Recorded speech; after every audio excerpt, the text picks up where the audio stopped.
কই দি ফোন দেয় তুমি কি কও?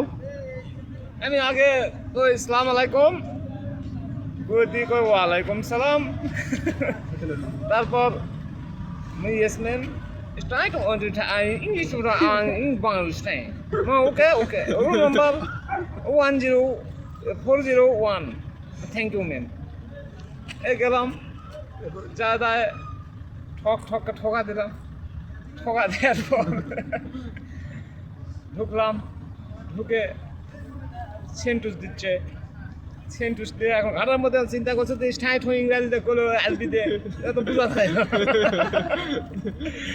রাস্তার মধ্যে যায় তাই চিন্তা করে কি খাবার দিল না গরম করে দিল, খাবার দিল না গরম করে দিল।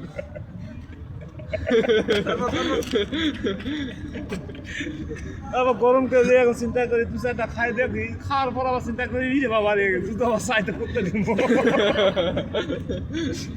লেগাই ওকে যাও সেটা না লাউসা তো খাওসা লেগে আবার চলে আরাম নিল। সবার উদ্দেশ্যে একটা কথা বলতে চাই, যারা এই বিদেশে আসবেন অবশ্যই ভাষা শিখে আসবেন। এই যে আমার যে ভাই কথাগুলো বললো, সে নতুন টাঙ্গাইল বাড়ি, ভাষা না শেখার কারণে, ভাষা না জানার কারণে অনেক সমস্যার মধ্যে হয়েছে। যারা এই বিদেশ দেশে আসবেন চেষ্টা করবেন কিছু ভাষা শিখে আসার জন্য। আসসালামু আলাইকুম।